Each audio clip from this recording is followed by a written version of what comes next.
All right, good evening, everyone, or night, however you want to call it. I'm just sitting here kind of bored. I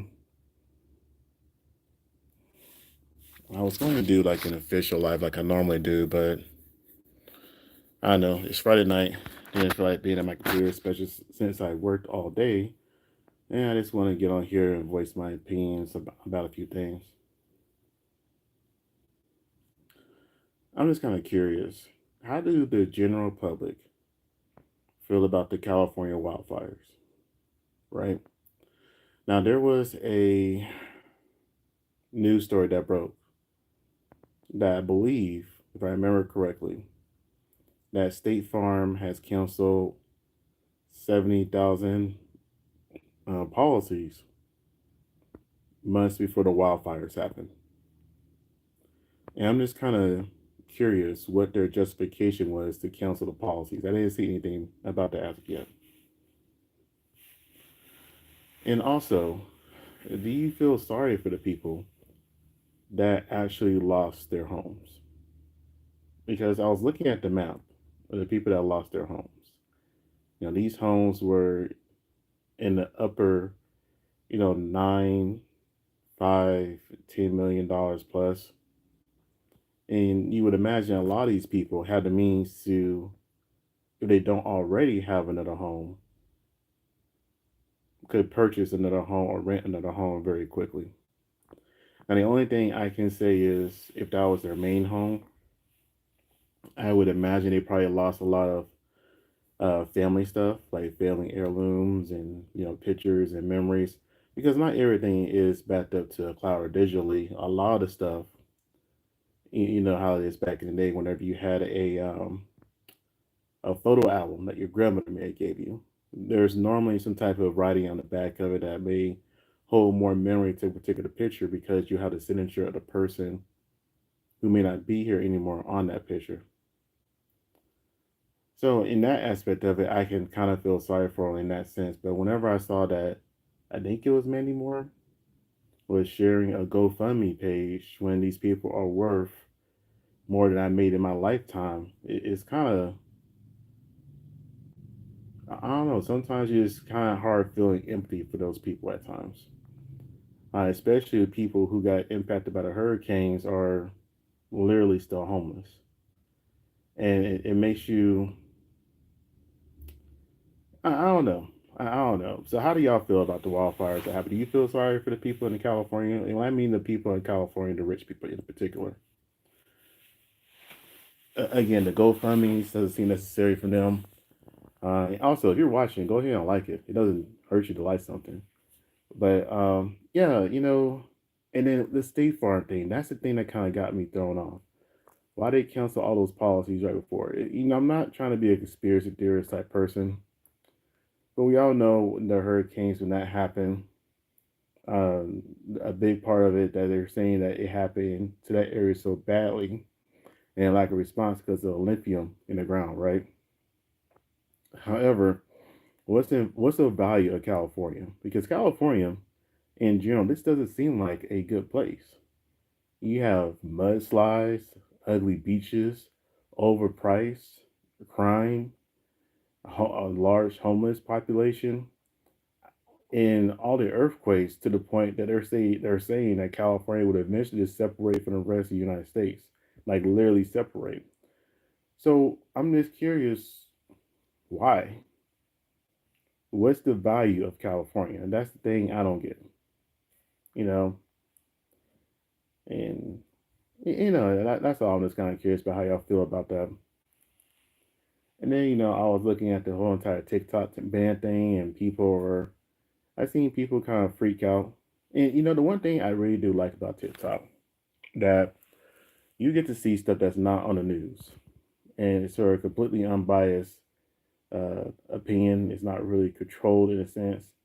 Yes, they do have their rules and regulations, but it's not like we're the news. They are answering to our Americanized news that's normally answered to certain groups that I want information out there, right?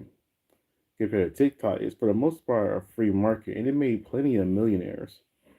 Um, The most recent one that I could think of is the Ghetto Gastro, the people that made the Pop Tarts, the black owned pastries. And their business wouldn't have gotten off the ground if it wasn't for TikTok. And when you see stories like that, it's a shame that TikTok is going to be banned because it's helping a lot of people make money. But yeah, I don't know. When it comes to TikTok, I'm kind of curious: is their replacement going to be doing the same thing, which is the eliminate? Um, I have a TikTok account. I see a lot of my stuff, or not a lot of it. Some of the stuff is being integrated as of this week. I don't know how that's going to translate as far as like the TikTok shop and things of that nature. People starting their businesses and whatnot. I don't even think I'm monetized on TikTok. I'm not monetized on TikTok. I don't have enough overall followers over there. So we'll see how that goes. But yeah, it's just a shame that a place where people are getting um, well recognized. And the most recent one, the most popular one, Cooking with Kaya, adorable young woman who likes to cook, does a little dance, garnered a lot of hate from a lot of females. But at the exact same time, she had a lot of females starting to cook again, showing things that men truly do value. And now because of her, she's out there with Duke Dennis doing streams. I think I even saw she's getting a cooking show. And then there's this other girl I saw on there on TikTok that's like blowing up really fast. I think her name is Gigi. Her and her sourdough bread, and she's a little weird, but I mean, again, blowing up for cooking and things of that nature. It's just people like that. And then I mentioned the ghetto gastro earlier too. Oh man, but these insurance companies, they really gotta start being careful. And I'm not encouraging in any way, shape, or form about what Luigi did, right? But I will say this: that the more and more people that are feeling like they're starting to get messed over by insurance companies and these really big companies, insurance companies, banks, things of that nature, I can see repeats happening in that instance. And then now you have a bunch of rich people who lost their homes who didn't even have coverage now. Oh, we'll say upper middle class, the rich. And I would imagine they would have the means and the funds to do a really great class action lawsuit if a lot of them are not lawyers themselves. So I don't understand the end game. I don't. And sometimes it just feels like the insurance is more of a Ponzi scheme most of the time. Is that Ellie? Hey Ellie, I'm good. How about yourself? Taylor, hey, how you doing? I hope you're doing good. I was just randomly talking. I'm talking about the wildfires and how insurance really doesn't help protect people. We invest so much of our money into the system that we're definitely going to get paid back on, and we just don't. It's supposed to be there in a hard time, and I mentioned before, those people are rich, so they can afford to go ahead and just um, buy a new home, rent a new home. But for the average American, your house burns down, it's going to be devastating. Just like the hurricane that happened late last year. I'm glad y'all doing good. I really am. Nicole, hi to you too, Miss Nicole. But yeah, yeah, it's just I don't know. I don't. Again, I'm not encouraging what Luigi did, but I really do think that's something they should take in consideration whenever they are making these things, these decisions when it comes to counseling policies, not paying out on stuff. These insurance companies are multi-billion-dollar entities, right? They have more say than the American people. And if you keep screwing over the people, eventually they're going to rise up and you're going to see more Luigi doing copycat stuff. And I don't necessarily want that. It's the same thing for baking too. It's just eventually, I, I'll give you an example. There's a certain credit union out there that used to be for the people, right? But eventually they crossed that threshold of being too big to fail. And once they cross that threshold of being too big to fail, uh, they change how they treat their people. And I'm being very general with that, but you notice the big change in how they treat their people to the point that a lot of people are dissatisfied and sue them like a lot now. So yeah, I guess it's that old saying, money corrupts absolutely. But um, let's see, Taylor Nicole. Uh, thank you for watching and leaving a comment. I appreciate that. Um, how do y'all feel about the TikTok ban that's going on? Whoever's watching now, I mentioned before that the whole entire they help make multi-millionaires out of people. They help change people's lives, give extra income. I remember I saw a video on TikTok where a man, I wanted to, it was first announced that the ban was going to happen.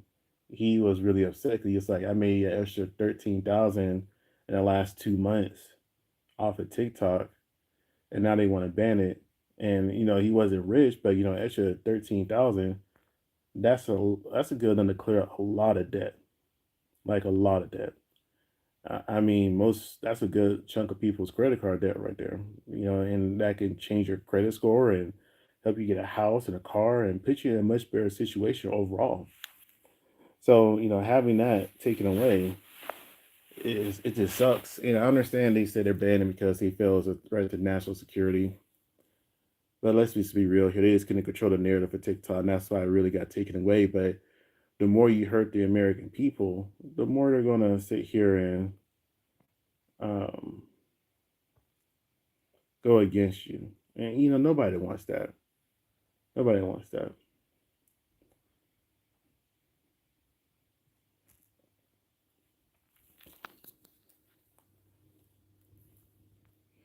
I'm surprised everybody is online right now. I would imagine most people would be out on a Friday night. I'm too old to be out, to be honest with you. At least I feel I'm too old to be out.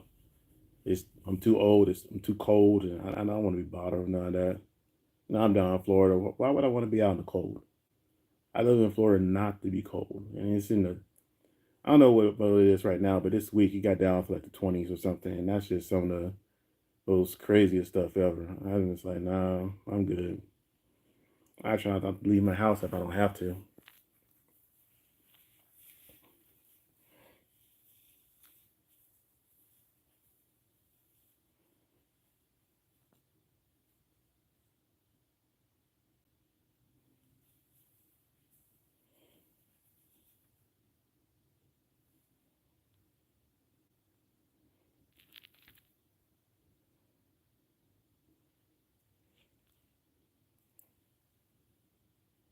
I was looking to try to get this article on there about Trump, but I'll just ignore that for right now. Let me just get this taken off. Let's do none. What's my favorite sport? My favorite sport? You mean to play or to watch? It's two separate things because I don't watch too many sports anymore. I'm normally too busy because I work two jobs. Um, when I was younger, one of my favorite sports to play was normally with my friends. We used to play basketball every day after school, right? And my favorite sport to watch was football. Um, but if it was just like me individually, I'd like to consider martial arts a sports too. So that was really gay. And I came up in a time where I got to see MMA grow, and it was a great thing to see. I haven't really caught too much of it lately. I used to love to watch the early MMA fights. It wasn't as regulated, and yeah, it was just a much greater test of skill because it wasn't necessarily weight classes back then. It was just pretty much if you're tough enough, there you go.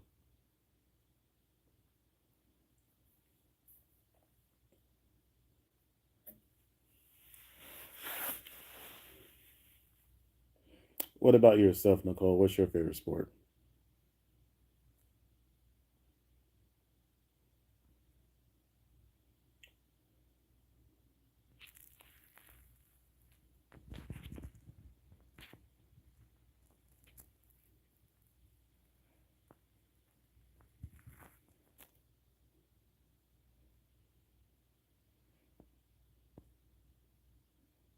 volleyball. Volleyball is pretty cool. Being in Florida, I think everybody's touched a volleyball at least at one point in time.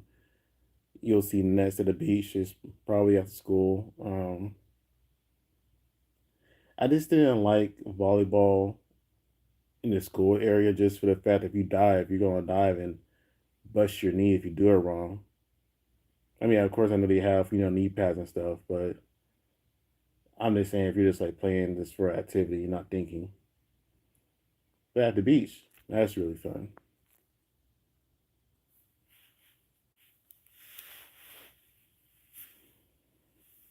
If you're watching still, just go ahead and hit the like button. I appreciate it. I'm just here talking about random stuff. I have nothing to do tonight. I was gonna set up like a normal tradition on the live, but yeah, I just didn't feel like making a thumbnail. I didn't feel like getting clips and editing stuff, and it's a lot of work into it. And when they say YouTube is a job, I didn't realize how much of a job it was until I started taking it seriously and started making stuff myself. Because I'm big enough to hire an editor, so everything I have on my channel, I edit. Like I make my own thumbnails, I edit my own clips, and then after I go live, I normally chop it up or um, make a few modifications, and then do a regular upload of it, and then I chop that up into shorts. So there'll be times where I'll be working on one video for like 8 hours. I mean, as I got better with time, it doesn't take as long, maybe like four, but that's 4 hours doing something, and it's just like it's tiring, especially if you had a long day at your main job. Yes, I love playing volleyball at the beach. Yeah, yeah. Um, Interesting story when I played volleyball at the beach one time. You know what? This is YouTube. I can't tell. The thing about YouTube is, I still remember early days of YouTube where it was, I want to say it's almost like the Wild Wild West, where you could see stuff like Kimbo Slice. I don't know if any of y'all know who he is.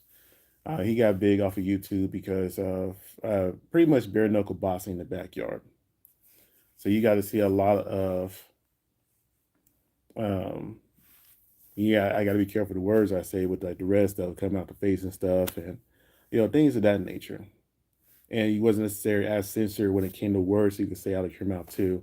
Now, if you say too many of the wrong words at the wrong time, they can just demonetize your video. They can give you a strike. It's like craziness. So you got to be very careful what you say or what stories you may tell, and all this other kind of stuff. So yeah, but I will say, the one thing that whenever you are by the beach or water in general, volleyball, yes, it's a very given, but also fishing. Fishing is one of the things I love to do. I will get up at like 3 a.m. in the morning just to go fishing. And I'll be out there from like 3 a.m. until almost, that following night at, 6 or 7, just trying to catch fish or catch crabs or, the occasional stingray. So, if you're in a southern area by water or wherever you live at, it's pretty rare for that person, individual, not to like seafood or have some type of fishing experience. Kind of like, playing volleyball too. Thanks for talking to me, Nicole. Hope you have a good night.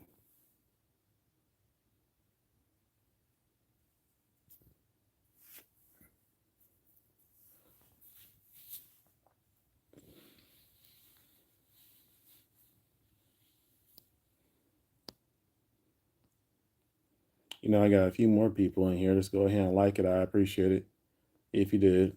Or subscribe. Subscribe too. Let's see if I can try to get this done now.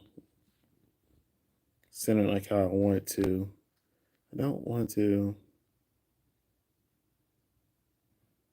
I won't let you move the thumbnail. Anyways, I was pretty much going to mention the whole entire Donald Trump thing. He doesn't have to face any jail time, fines, or probation, but is a convicted. His conviction still stands, and he'll enter office as a convicted felon. That is like the weirdest thing to me.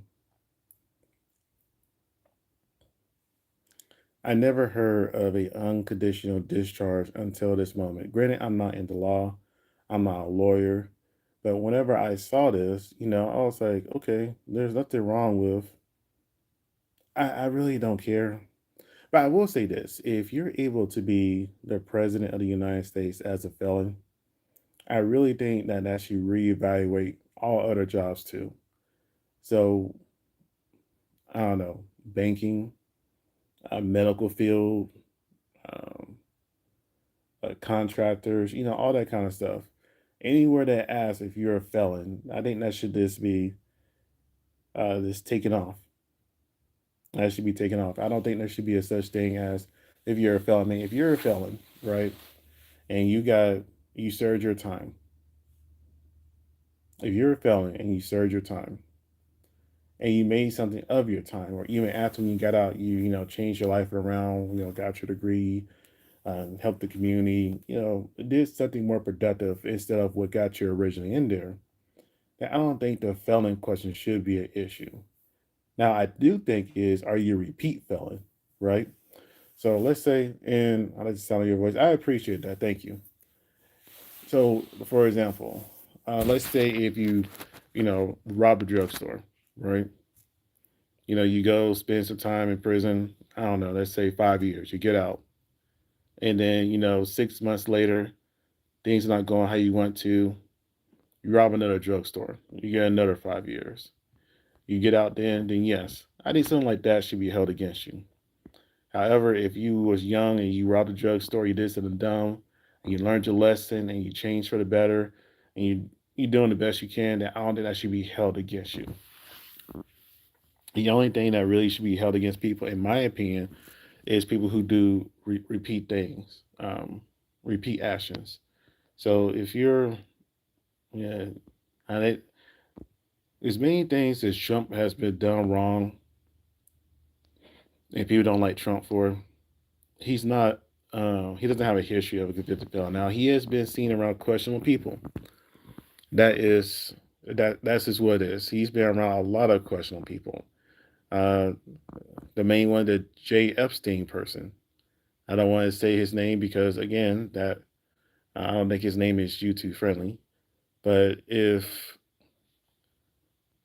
his excuse me, his relationship with Vince McMahon, that's another one. You know, nobody really talks about Vince McMahon and what he did to the woman who sued him, or what he allegedly did. So I don't think he got convicted of anything, but it was bad enough to where he had to resign from his company, especially at a time when it made one of the biggest deals ever to go on Netflix. Um, I kind of lost track of what's going on in the wrestling world, if I'm being honest with you. But they always say that you're only good as the people that you associate yourself with. And I just mentioned two people right now: Vince McMahon, Jay Epstein, and then those are the associates of Donald Trump. And both of those men have been accused of doing horrific stuff to women. Jay Epstein never really got the trial, so I guess he passed away, a innocent man, crazy enough. Vince, we'll just see what happens there.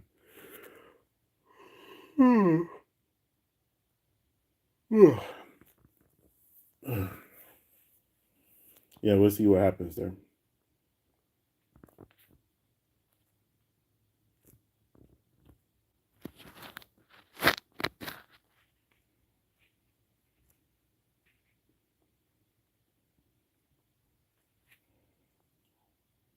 I think this is the most I've talked randomly on live before, but I just figured why not this talk? Let's get out here, this talk, and see what the people are thinking. But you know, um,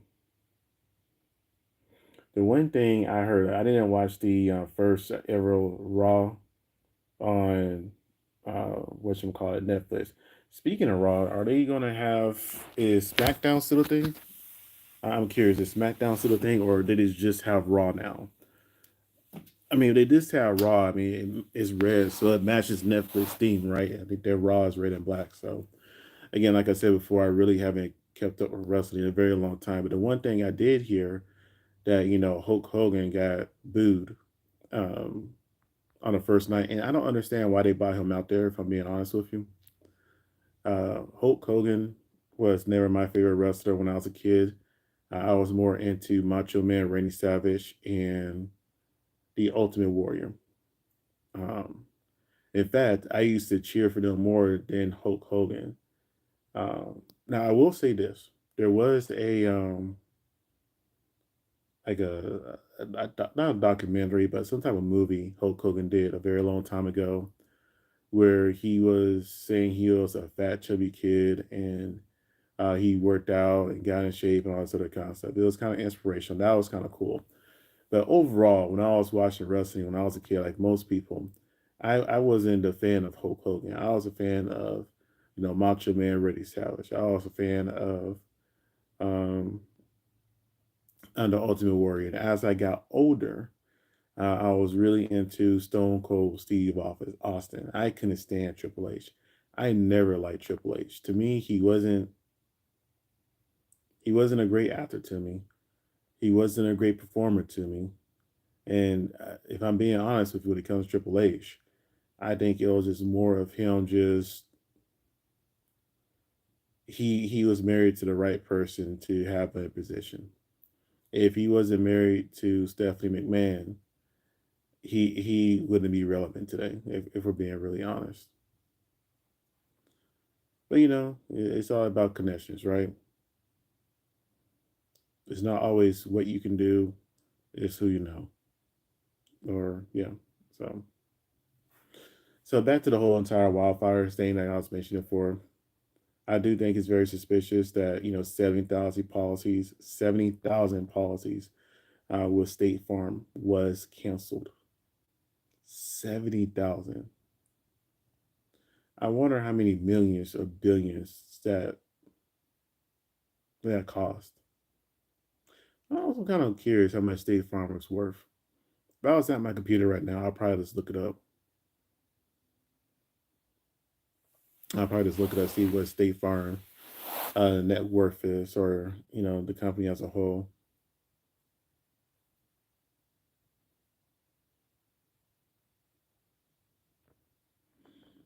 I wonder.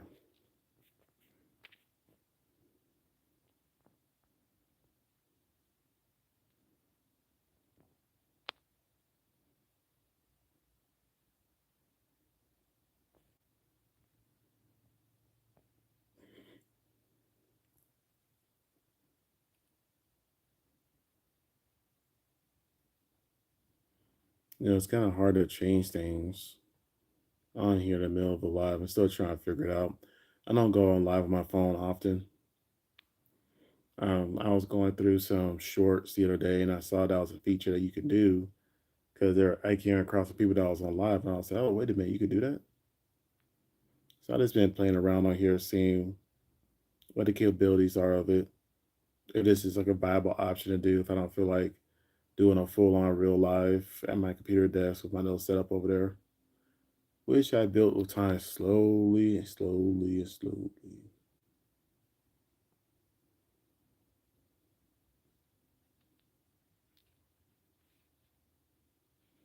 What's this do? Highlights? I ain't trying to do no highlights.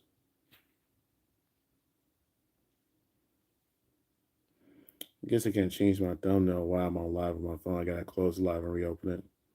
And that's fine. I mean, I did start talking about wildfires. So I guess that thumbnail of the wildfire is fine.